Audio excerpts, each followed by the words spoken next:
Welcome to the first edition of Templar Talks for 2024. As we promised, things would have changed, as I'm sure you can tell for those watching, things have changed. Obviously, the disdain between myself and Todd has grown so large that we can no longer be in the same room.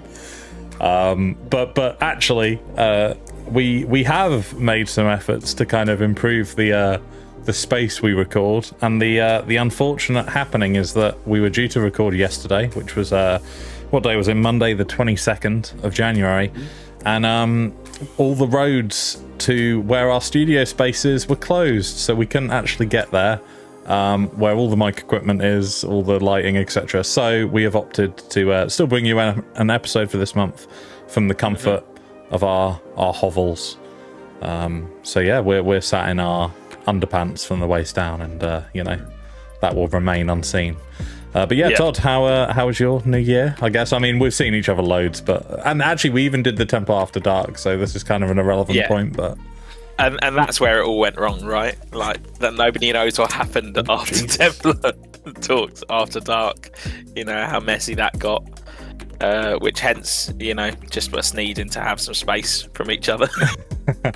I think it was quite good doing it live. It was, I think we're going to be doing the live show in this kind of format in terms of remotely most of the time.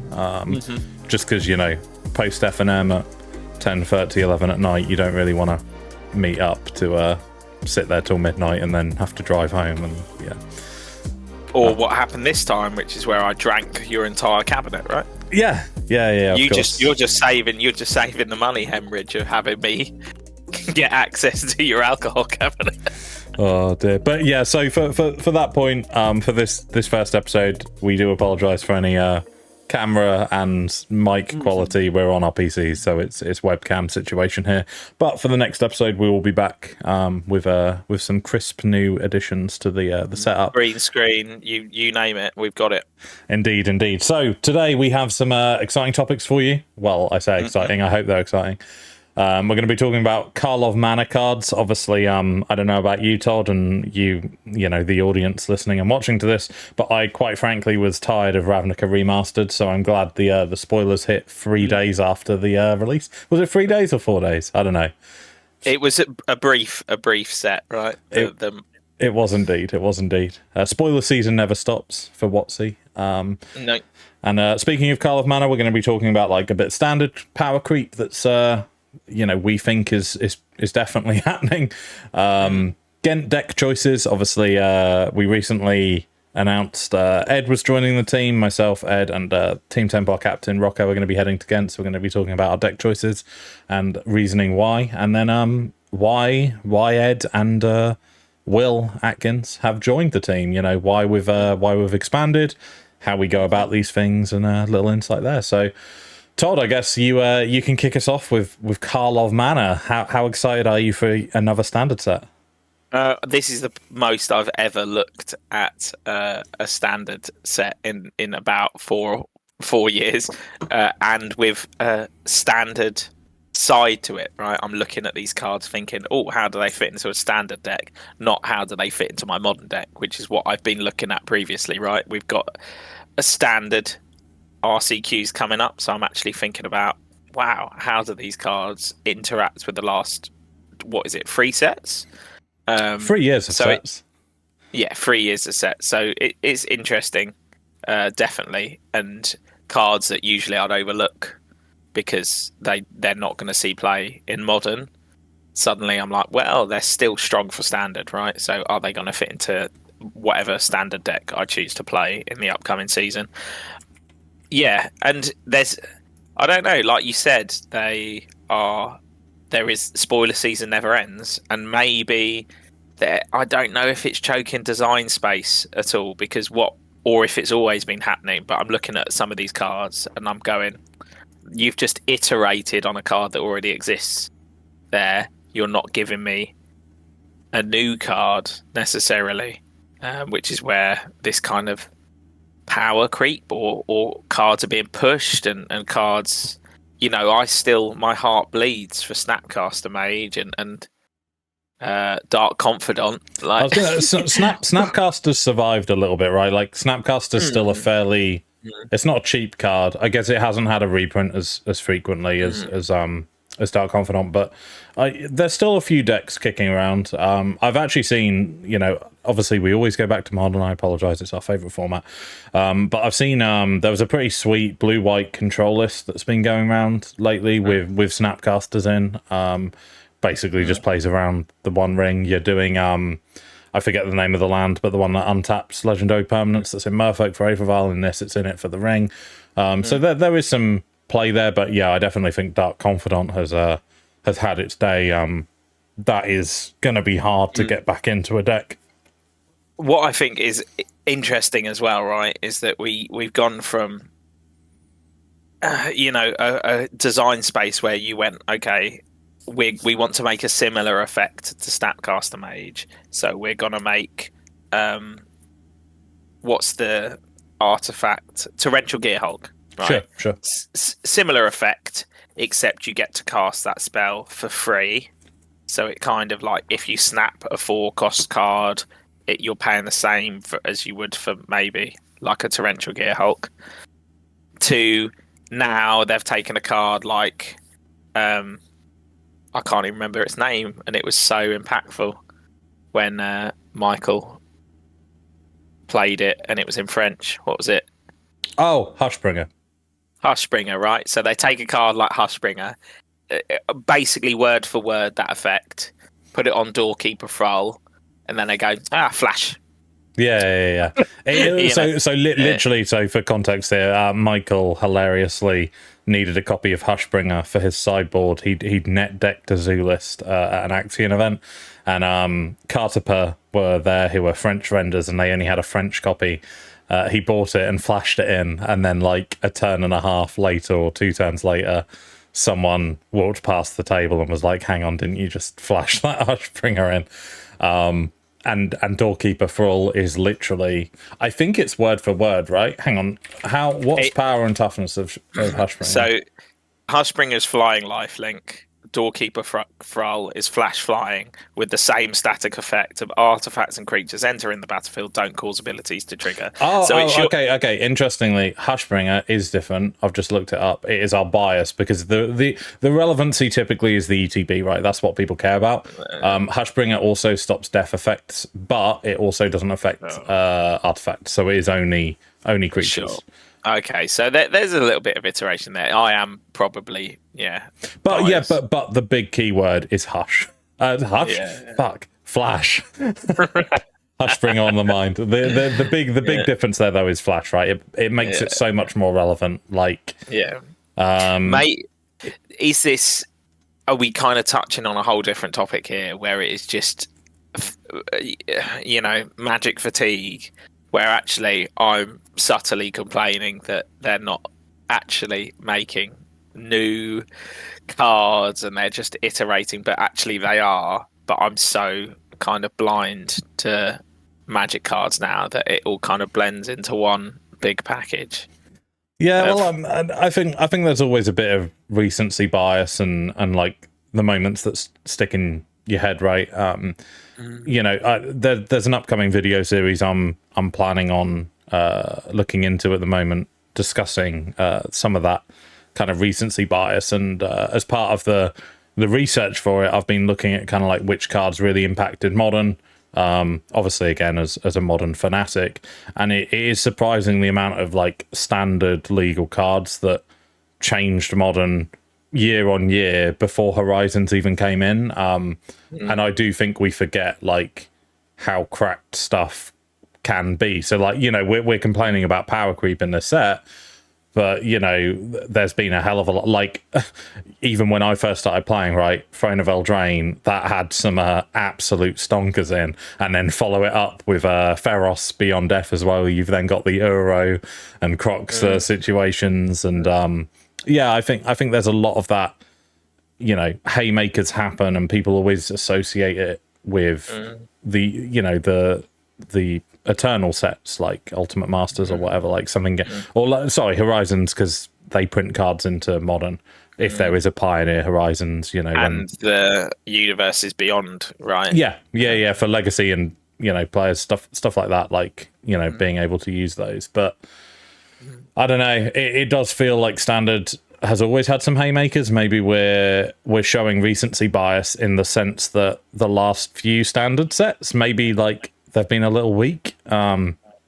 Sheldred's a hell of a card, but you look at, like, I've actually sold them recently to a draft player, because that's the only reason I see, you know, using them. But I never open my boosters after F&M, and I'd hold up like 30 odd boosters of March of the Machine, and I was kind of like, over Christmas, do I get in there and crack some boosters? And you look at the card list and you're like, oh, everything here is garbage, like maybe I don't. So yeah, maybe we're kind of taking a step back to that Throne of Eldraine Feros era where bombs just get thrown into the format and you hope for the best. You know, even sorry, it's hard, just this whole interrupt situation, just to explain to anyone listening, because we're online. It's way more difficult than in person because there's a delay.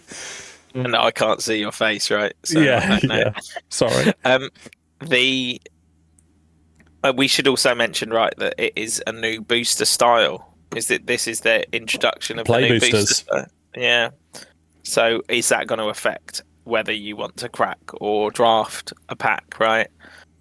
Or sell, right? That's what you've kind of got. I definitely think for me, I'm more likely to open my, because I'm a firm believer, since set boosters, that draft boosters are there to be drafted and set boosters are there to be opened. So I guess I'll be more tempted to crack boosties after F&M. But anyway, sorry, going back to the cards that we're actually supposed to be talking about from this this set, these push cards, and a little bit of like lazy design as well. Another one, War Leader's Call. Creatures you control get +1/+1. Obviously, we've seen that effect before. Oh, it's worth mentioning this is 1 red, 1 white, 1 generic. And whenever a creature enters the battlefield under your control, War Leader's Call deals 1 damage to each opponent, which is basically red enchantment, forget the name of it. But, you know, there's a lot of CDH situations with, like, Krenko where you go in for that. Impact Tremors, right, yeah. It's Impact Tremors with the white. The red brings the Impact Tremors effect, and white brings the creatures you control get +1/+1. Yeah.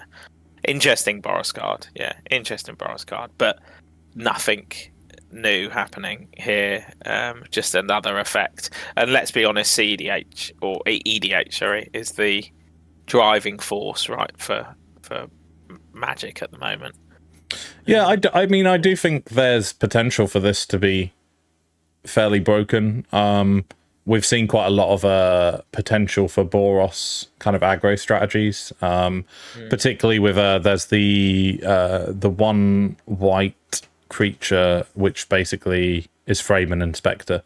You know, creates a clue. And there's also lots of effects in red, like destroy an artifact, create 3 little shitters. And obviously when those aforementioned shitters are all getting +1/+1 and dealing 1 damage to your opponent upon entering, it does set up for some stonky stuff. But yeah, not hugely impactful the turn it comes down though. So I'm not sure how much this will see play. I mean, standard though, right? Like, I thought we were only talking about standard. Oh, okay, sure. I don't think this touches modern in any way, shape, or form. Yeah, that's more what I meant. I 100% agree. It doesn't touch modern in any mantra. We'll get to some of the more impactful cards for other formats shortly. But another one I think is pretty cracked for standard, Deadly Cover Up. Again, though, quite lazy design, as we've discussed here. And this is no dig at the man, we wanted to just talk about how the cards have got stronger, and I'm just sat here like, design shit, everyone's lazy. But Deadly Cover Up, 2 black, 3 generic. As an additional cost to cast this spell, you may collect Evidence 6. For those that don't know, that is exiling mana value 6 from your graveyard. It's an option. Effectively, it's damnation, destroy all creatures. However, if you collect Evidence 6, you may then exile a card from an opponent's graveyard, search his owner's graveyard, hand, and library for any number of cards with that name and exile them. That player shuffles and draws a card for each card exiled from their hand this way. So obviously you have the draw card effect, which is a little more friendly, but it's kind of like Damnation with surgical extraction stapled on, which seems pretty good. Yeah, it reminds me of Dark Petition, right? The 5 cost, same effect with just another thing happening. Funnily enough, relating to the graveyard, right? Then it was Spell Mastery. Now it's Evidence 6. Maybe they're trying to recapture some of those play patterns from those standard sets, right? That you have that kind of catch-all with upside sometimes. Dark Petition, you'd fire it off, didn't have Spell Mastery, don't get your mana. This, fire it off, you might not be able to evidence, you might be able to evidence. Maybe it makes you think and wait about it. But yeah, not a pushed card necessarily, but definitely that fits into that dark design space of rehashing old kind of mana costs. For me, it's not even necessarily the rehash element; it's the misery element of like how bad did it feel when someone casted a farewell, right? Like that is like the laziest card design in terms of just like exile everything. Yes, this isn't quite that bad though, right? But it's also the feels bad of like if you're giving control players this even higher punishing play of like, well, I'm going to wipe your board and I'll take away your most relevant card depending on the matchup. I know it. We don't know what's going to happen with these cards. Where the team as a whole and the friends of Templar are typically focused around modern and comp, but we're not like innovators. We will typically happily net deck standard. I will be honest, that's my intention for the LCQ season. For standard, I'm more than happy to theorize on cards to put in modern decks, but standard, it's just like, yeah, that list will do. And it's kind of like, we'll let other people break these cards, but I do feel that this is probably going to have a home, I think. Maybe. Oh, definitely. This has a home in standard. If not now, when a few sets along, this will creep up again. If black becomes a player, right? We got Sheldred. We've got this. There's probably a place where they both live, where you get to wipe the board, slam your Sheldred. Happy days. Funnily enough, I just realised you don't have the whiteboard wipe in this list.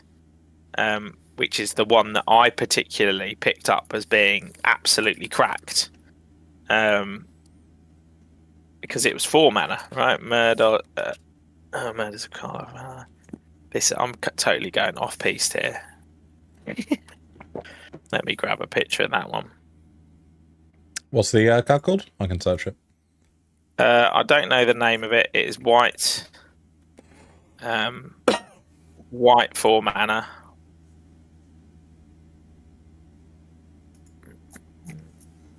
I think that's the thing, like, because there's been so many spoilers, it is almost hard to keep up with how many cards are there. For me, like, straight up the resource I have gathered a lot of this information from is chatter in group chats about what looks pushed, and obviously Twitter has been huge as well.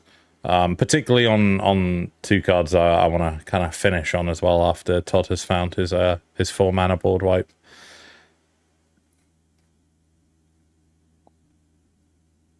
Any luck?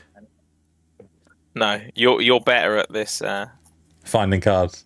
Well, I'll find them while we talk about the other ones. So, I think the safest bet we have here is going to be, of course, the blue-white counterspell, No More Lies, which is effectively mana leak, but it's blue-white instead of blue generic. Yeah, and it's what does it remind me of? The Dovin's Veto, right? Dovin's Veto upside was this cannot be countered, counter non-creature spell. This is mana leak.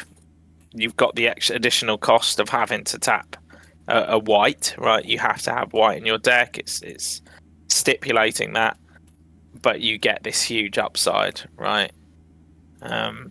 Of getting to exile something that potentially would get rebought in the graveyard, or would get eternal witnessed, or whatever effect might make that troublesome card come back in. Here it is. I found the other white card. It's no witnesses. Yeah, 2 white. Each player who controls the most creatures investigates, then destroy all creatures, which is just insanely punishing. Yeah, for sure. Makes white, blue-white, maybe linger. It kind of dropped off a bit, I feel, in the standard metagame. Not that I play standard or particularly pay attention to it, but over the last couple of weeks, as we go into a standard RCQ, I was like, oh, where's blue-white? It's kind of fallen off a bit, and it's leaning more towards aggro. But I mean, having a 4-cost board wipe in a format kind of leans you more towards that mid-rangey control for sure level. So that's definitely one I do think we'll see playing standard. Well, I think my worry for standard is that domain is kind of like top draw, and we feel like we're giving domain more tools. And you know, no more lies. Lightning Helix is being printed into the format, which is usually a remove your thing, gain 3 life situation, on top of all of the tools it already has. So I guess one thing I am happy about is Assassin's Trophies being printed into the format, which is an interesting one. I guess that's another aspect as well, like Lightning Helix and Assassin's Trophy being printed in are 2 old cards kind of, you know, coming back in to shake up standard. But going back to No More Lies, I mean, outside of standard, I think this 100% sees playing Pioneer. I personally picked up some Teferi Hero of Dominarias with the anticipation of if we go back to Pioneer, being able to, you know, play blue-white control. And obviously, you know, this looks pretty good in Azorius Spirits as well. So yeah, there's definitely use there, and I think that's the safe bet card to talk about in terms of gonna see play. The other card we've got on our list here that may not see play, and it's been like hotly debated, is Leyline of the Guild Pact. Now this is like, I would be surprised if it doesn't see play. So it's 4 mana, it's hybrid mana, but all of them are green. So it's green or white, green or blue, green or black, green or red. 4 mana total. If Leyline of the Guild Pack is in your opening hand, you may begin the game with it on the battlefield. Each non-land permanent you control is all colours. Lands you control are every basic land type in addition to their other types. So our zoo aficionado Smurfy, Michael, has been very excited about the prospect of Scion of Draco coming down a little easier than having to get triomes and all that kind of shenanigans. But more realistically, scary use case for this, for the domain deck is, I have domain on turn 1, Leyline Binding. And also, I think the scariest place that I can see this, I don't know if you agree or disagree, Todd, but mono green devotion in Pioneer seems like having 4 devotion on turn 0 is pretty hot. I think sorry. You've mentioned Pioneer twice now, and I'm not sure Pioneer exists, but if Pioneer does come back, you're not wrong. Going elf, this turn 0 land elf, turn 2 cavalier, and then turn 3 whatever you like, you've won the game. Yeah, nine mana turn 3 effectively is pretty hot. Yeah, it's gonna be interesting. Certainly, this is an enabler card, right? It enables something. We don't know what the intention is in standard, but we can see what it enables already in Pioneer, in what we just discussed. We also, I think, you know, Smurfy's looking at Zoo. I'm thinking, wow, this Dryad, Prismatic Omen, Scape Shift makes a pretty terrifying combination of consistency for me in Modern, if that ever became viable. But we are getting a lot of redundancy now with this effect of lands you control at every land type in addition to their other types. Certainly, you could do this Leyline Binding in Modern, play a Dryad, you know, drop escape shift and be like, ha, ha, ha. You know, I think what do you remove? it's dreamland though, right? Like these things are unlikely, but I did also see a fun one on Twitter where it was I don't know the names of the cards, but it was the one red creature. When it deals combat damage, you can sack it to deal damage to any target of its power and toughness, and then the green pump spell with domain on it. So effectively, you turn one, you know, play your 1/1 shitter. Turn 2, pump, hit for 10, hit for 11, sack it, hit face for 11, and they're dead before they even get a turn 2. So are you saying that Smurfy's got a new video coming up? yeah, that does sound like up his street, really, doesn't it? Pump and dump fling. But yeah, I mean, maybe it's his play. I don't know. Maybe we're getting all excited about it, but I will say to give the designers over at WotC some credit, given we've been dunking on them. It is evident they know what they're doing, in that a lot of us were kind of scratching our head as to the timing of the Khan ban in Pioneer, because it was like, well, the deck's kind of fallen off at this point. You know, it's not putting up the numbers it used to. Why are they banning Khan? Maybe the reason they were banning Khan is because they knew a mono green bomb was coming around the corner that would definitely enable that deck further. Yeah, they turn free. Not only can I play Khan, but I can play Khan and whatever I fetch from my sideboard. Yeah, it's pretty aggressive for sure. It would have been fun. Well, for the person controlling it.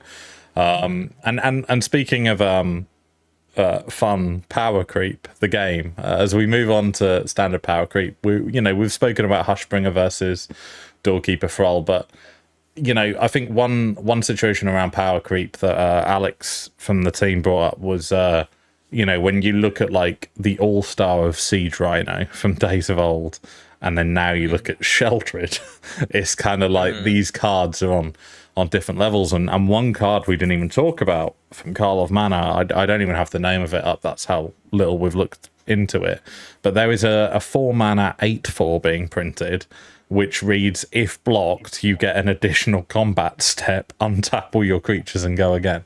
So, the power creep is real in that sense, but, how did there was obviously a lot of other standard power creep for, before I played. I know a sticking point in Modern's history was always Eldrazi Winter, and as far as I understand, a lot of those cards came in Standard.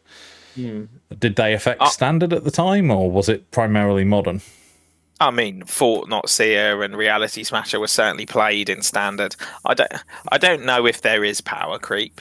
I think Standard power creep isn't necessarily the focus, right? There is general creep of powering cards, but I don't think that. I think Standard as a format, there are strong formats and there are weak formats, and Sheldred is a mythic. It has the same cost as Siege Rhino, but it doesn't have an immediate effect, right? You play it, it might die.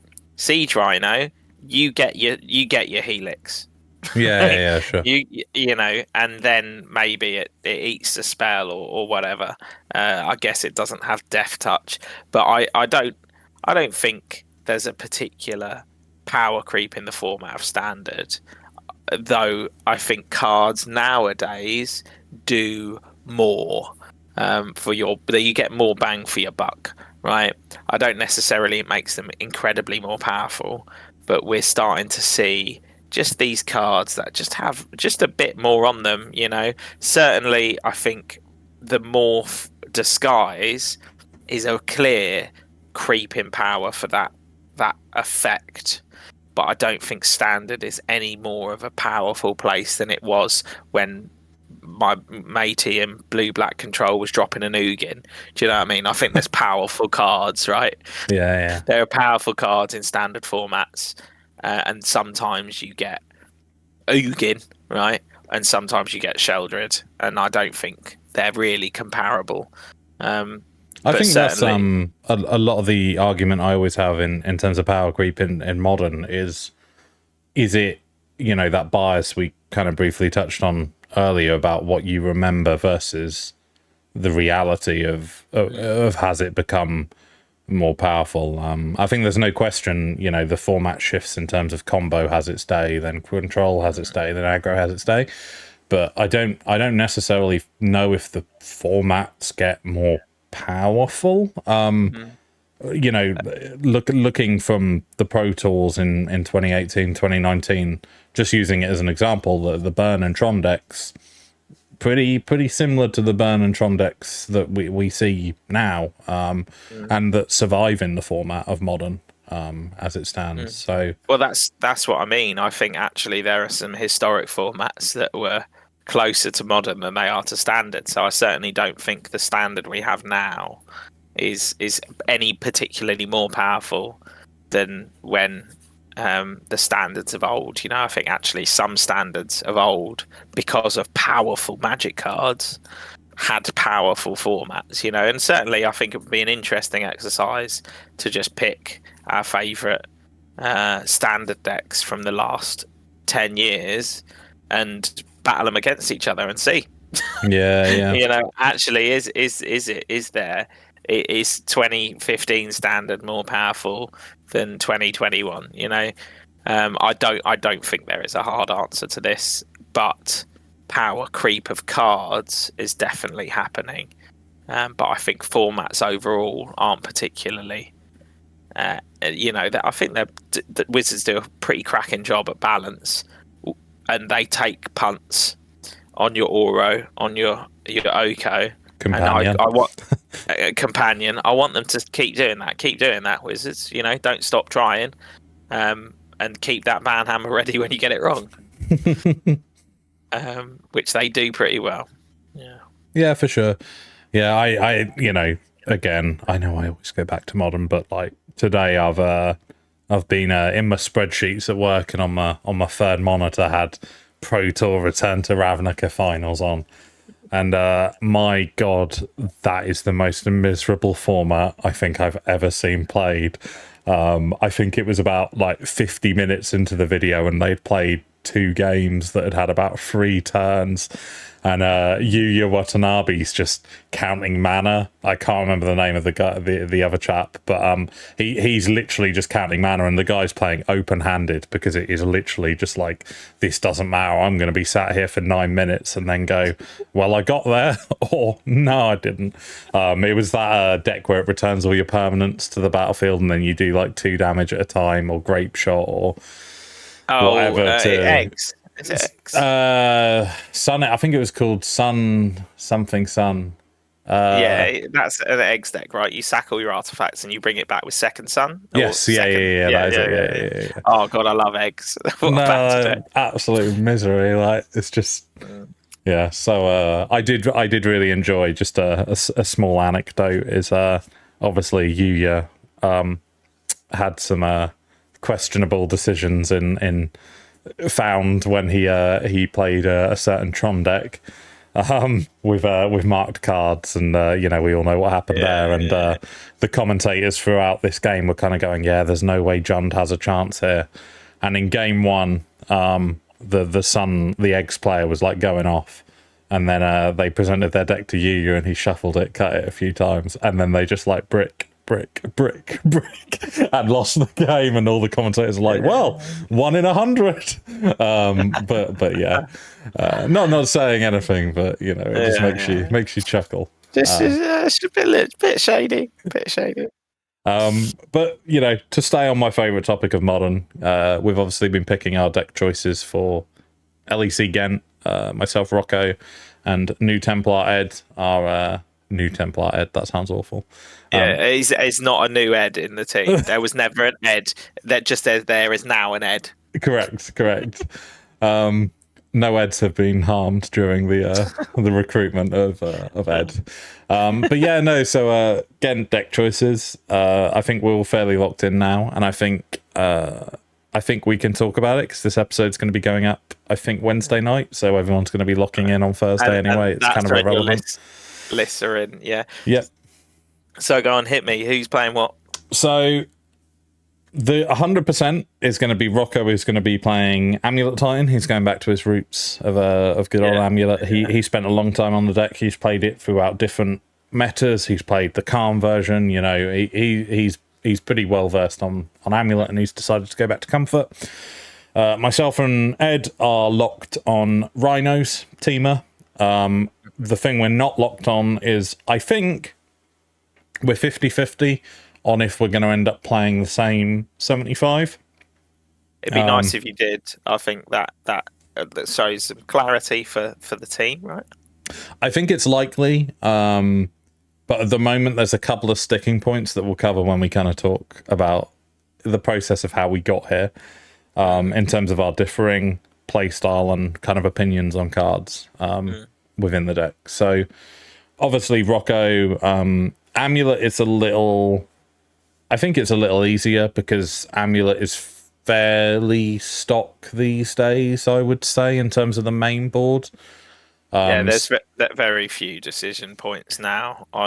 There's like 2 flex slots for lands, and then 2 flex slots for main deck cards. It's somewhere around there. I think he's opting for the 60 card variant. A lot of people are going 61 cards, 62 cards. Yeah, I mean, I understand that. I don't think it particularly matters. Like, you're getting 0.5% difference, right? Well, that's the funny thing with Rhinos. Obviously, we've been sweating about the last few of these flex slots, and we've discussed for hours, honestly, on what's best. And I was talking to Raoul about it, and his, he gave huge reasonings and lots of explanation as well, and we went back and forth, and then kind of ended it with one sentence of, well, the good thing is these last cards probably don't matter anyway, because it is just like the margins are so fine. Well, that's it. You'll draw that one card. Like, if it's sideboard, right, you might never board it in because you just might never see the matchup.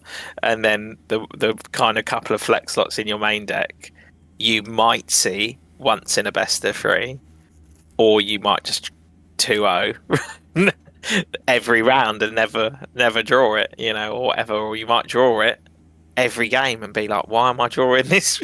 This 1% every game. I don't want it, And at the end of the day, I think the more margins you'll get is by knowing how to play your deck, And certainly for Rocco, with his kind of going back to his roots, as you say, he's got so many reps in with Amulet. You hope that he has that play pattern in his brain and doesn't miscount his Valakuts like he did at FNM. Yeah, for sure. It is just a lot of it is reps. I think that's a big differing thing for me, is like I don't think I am a muscle memory player. For me, I think, at least, I perceive that I learn from theory more than anything. I like to talk through situations and read a lot, and observe as well, as opposed to playing. At least that's what I've always found. Like, in, I can see the laughter. Yeah. Because you're basically playing the 2024 version. Of Burn. Yeah, for sure. In Rhinos, and you're like, oh god, it's not about muscle memory. It's not. I think every decision, and you're like, mate, all you've got is 3 Cascaders in your hand. Nah. Rhinos, and it's whether you play the sorcery speed one or the instant speed one. Rhinos. Oh yeah, god, I know you must be sweating every. No, every honestly though, it's funny with Rhinos because pre-Tidebinder, I absolutely despised this deck. And now Tidebinder's been printed into the format, I actually enjoy playing it. And that is the difference. I think that's the thing. Like, I know we joke about it, but like pre-Tidebinder, I agree with you. Like, this deck is just Cascade. But now you have a lot more, well, when do you do the thing? And there's a little bit more. I agree. I think Tidebinder definitely has added a layer of interaction that you didn't previously have. But equally, the deck is pretty easy as well. I don't think it's the easiest tier 0 deck. I think maybe Scam's not as easy now, because now you haven't got Fury. It's a bit more mid-range, but Scam's pretty, in my opinion, Scam's pretty linear. I mean, if we're gonna, talk about just briefly the kind of most challenging decks to pilot, you're looking Hardened Scales. I'd say Yawgmoth more, because Hardened Scales is less punishing, right? You're still growing creatures, right? Yeah, but whether no, you do I it think... in the wrong order, or sure, you might all in when you shouldn't all in, but that's the Yawgmoth. Your creatures are never growing, right? You're never just getting a fat board. Hardened Scales can accidentally get a fat board. But Hardened Scales, when you do the thing, you're sacking your board. And I think that's the difference. But you don't even need to do it, right? Like, there's so many games. But a lot of the time you do, to get there, you do. And if you do it at the wrong... Like, I think it's more punishing, because if you miscount the exact counters or forget an Ozolith trigger... sorry, not an Ozolith. What's the one? A Hardened Scales trigger that adds the extra counter. Like, there's so many points where it can go wrong, whereas for me, Yawgmoth is hard as well. Like, I think Scales, Yawg, and to an extent Amulet are like the 3 difficult decks. But I do think Amulet is the one you can probably solitaire the most and get comfortable with. I will have to agree and disagree there, because I'm 100% that Yawg is harder than Hardened Scales to pilot.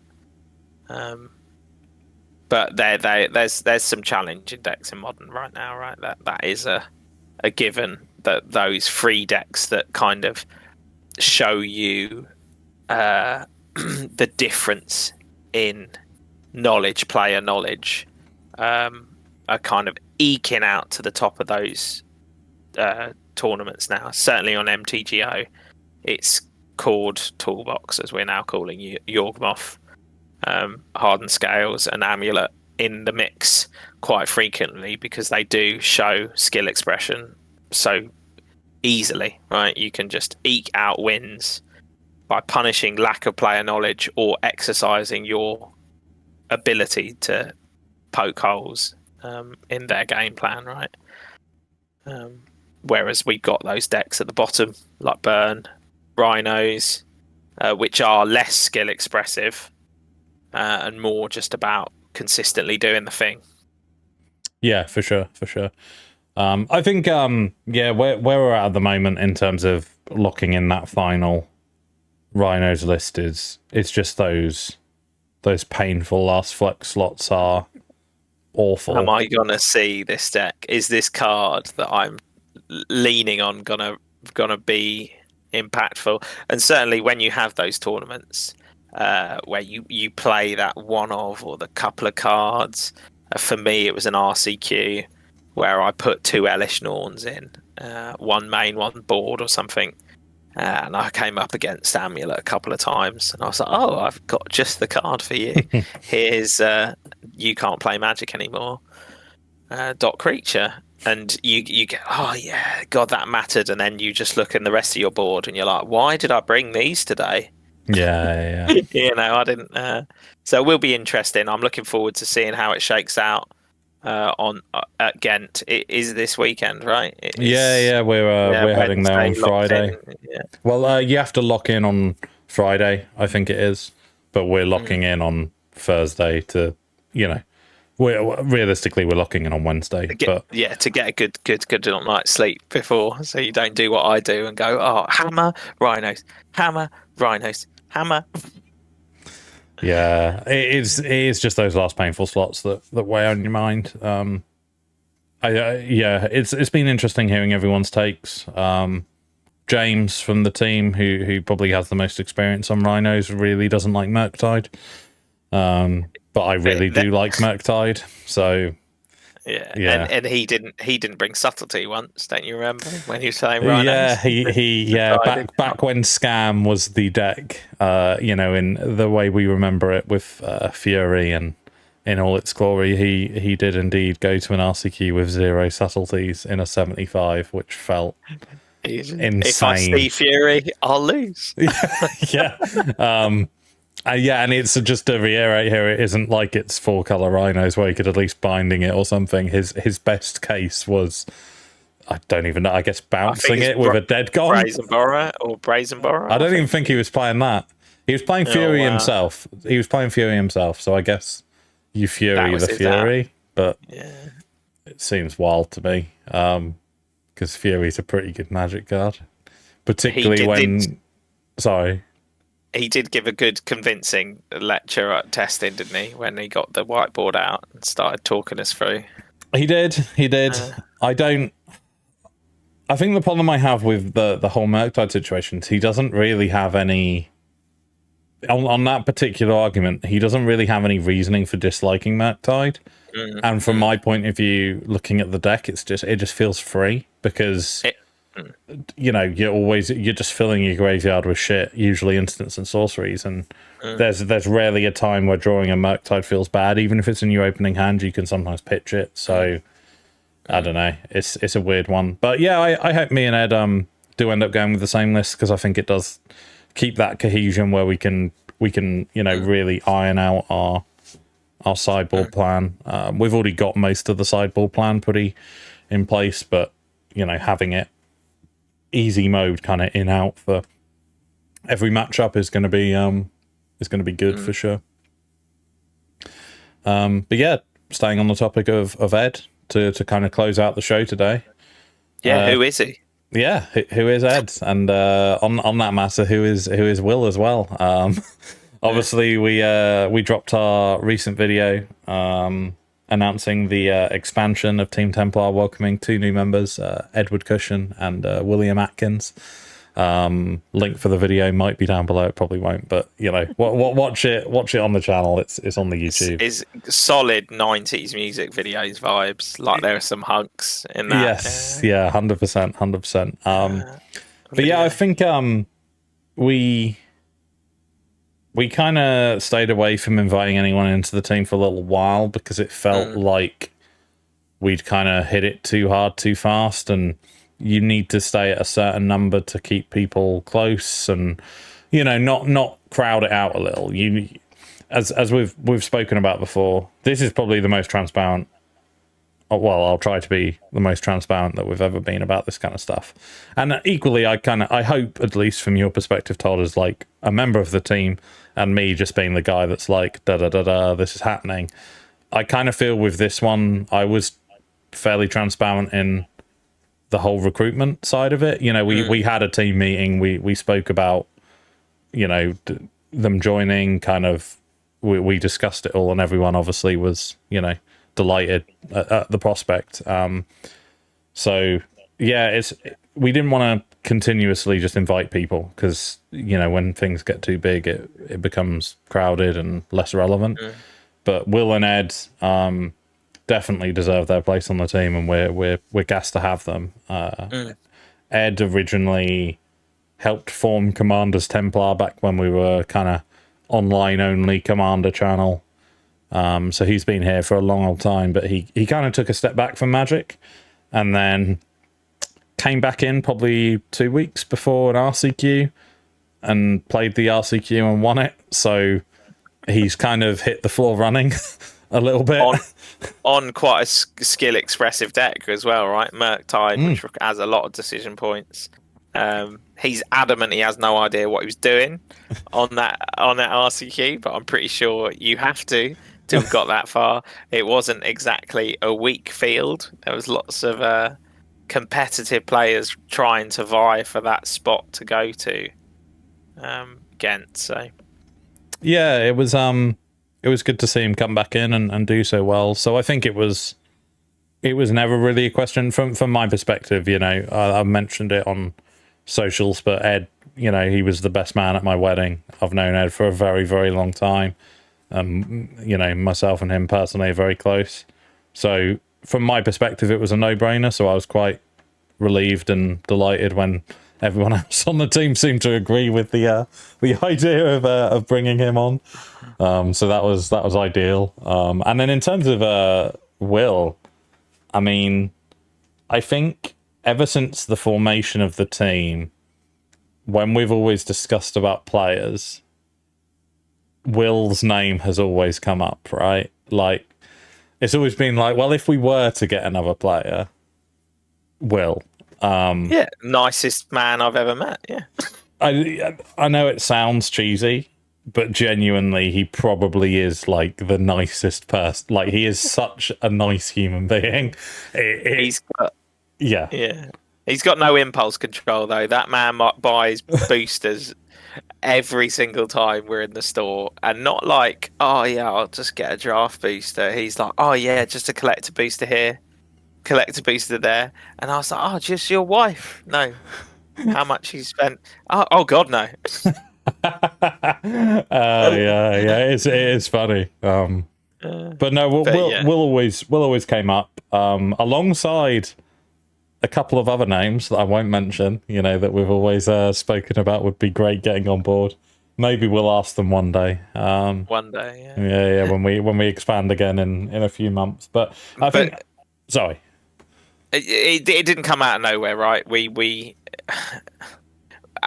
were a large team, still a relatively large team, but two players left the team, right, to give us this opportunity to invite new people to the team, to expand the range of personalities, knowledge into the team, which we've already got a really good balance of personality, knowledge, willingness, competitiveness in the team. But we lost a couple of players, didn't we, along the way? Yeah, and I think it was always going to be the case. I don't think we've even spoken about it in any way. Going forward, if people leave the team, I do want to do like thank you videos, because it is really appreciated. Everyone that's been on the journey has participated in a massive way to kind of forming the group that is here, and all the personalities that have melded. And I think we've spoken about it before, where we're lucky, given that a lot of us didn't know each other that well, that we've got on so well. And there's always that risk inviting people in that it's going to clash a little bit. And I think with Will, this is not Will Atkins, but Will Ledger, who was part of the team at the start. I think there was definitely not a clashing of personalities, but in terms of hobbies outside of Magic, it didn't quite click as much as with a lot of the other players. And alongside that, Will kind of took several steps back from Magic and comp play. So it kind of, the parting was, you saw it coming in terms of like the distancing. And I think a lot of that can be to do with the personalities. As I said before, we've got incredibly lucky at how, like a house on fire, everyone has kind of has melded together. So it has been a blessing in that sense. And Jay Cutler, who was, I would say, and I'm sure Phil would say, and anyone on the team would hopefully agree, that I think he was probably one of the best hardened scales players in the game. Like, he was taking names on MetGo and piloting that deck to absolute perfection. It's a huge shame because Agatha's Soul Cauldron's recently been printed, but he's effectively retired from Magic. He's completely sold out.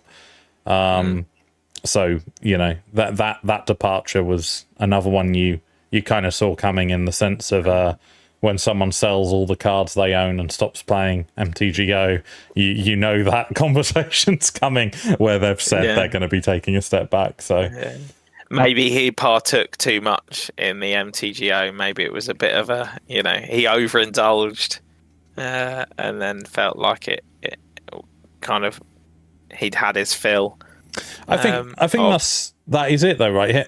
Jay and Phil were like the grinders of the group. Like, they played MTGO for hours on end. And I think as you get older and as your personality evolves, like, sometimes you do just burn out of a hobby. You see it a lot in Magic. Like, even people that were there in my first weeks of Wednesday night Modern, they're not a fiender anymore. And people have children, people move, people there's so many things that can shift in your life. And it is a commitment. I think the reason we're doing this online, right, is because it doesn't always line up. And there's elements of testing, there's the cost element, there's the travel element, there's the regular weekend commitment, right? It is a balance that has to be had, and most of us do it really well. And I'm not saying Jay or Will don't do it well, but sometimes it just doesn't pan out, and you take a step back. And in any which way, whether you're selling out or you're just not attending the events that everyone else is attending. So yeah, we are lucky to have the team that we do, and the willingness to do the testing, to participate in the videos, the interviews, the podcasts. We do have a good group of people. And it's not to say it's like a slave driver mentality of like, it's so distracting because every time you laughed, it doesn't pick up on the mic, so I can just see you manically cackling with no volume. It's really isn't that good? Isn't that so good for the? Oh, sorry. I'll stop. Just deadpan. But though we're not slave drivers, it is kind of like I think it was yourself that came up with the idea, Todd, of like, everyone has to attend at least an RCQ each season to stay. Called out. Yeah, but I think it's a good idea, right? Because if you're the whole purpose of the team is to help each other get better at competitive, and also increase the visibility of the team, right? By being at these events, in theory, performing at these events. Yeah. And I think we've always had the exception, to call him out specifically for Alex, not to pressure him to attend these events, because quite frankly half the time he's judging the events and it feels quite harsh to double down on the amount you need to be in and around Magic. But I think it's a step above just enjoying Magic as a hobby, because as a team we do travel to events. I know I'm getting a lot of peer pressure to go to MagicCon Amsterdam because a lot of the team are going. It's that thing, right? Like it's group kind of, but we should all go. You get that peer pressure. Yeah, and that was my suggestion. Sorry, guys, in the team. We don't. There's no expectation to perform at these events, right? It is about willingness and regular attendance. And thankfully that leads to results because we learn from each other. And we do iterate, though we aren't trailblazers, we do net deck. We do try to play competitive Magic and care about that side of the game, which isn't necessarily supported in lots of different ways. So we do want to be a voice for the competitive players, the spikes, you could say, though I'm not a spike. Well, I'd say that's doing your personality a discredit there, Todd. You are definitely a spike. No, I am a stickler for a competitive game of Magic. If I sit down across from you, I'm a really nice guy. I like people. I do like people, but I will not talk to you until the game is over. I think the best, we always leak these kind of stories that make us sound like awful human beings, but I'm going to do it anyway.